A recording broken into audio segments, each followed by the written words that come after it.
The Bible is the only book that can make us believe. On the contrary, the Bible is the book that made me stop believing.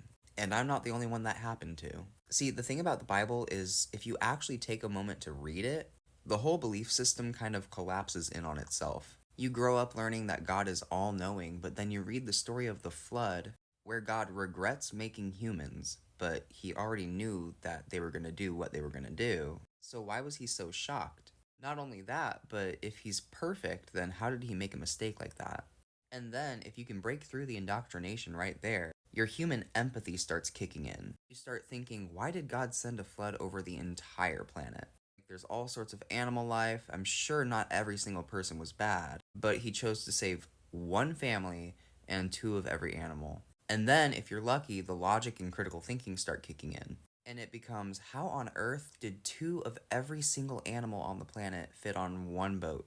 And they all just lived together peacefully. And I guess all the animals just kind of held it in until they got off the boat.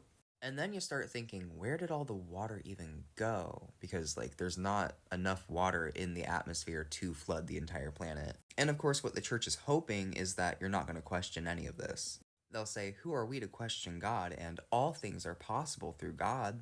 But if you've been keeping up, you'll start wondering why all things are possible through God when it comes to someone getting into college, but not when it comes to childhood leukemia.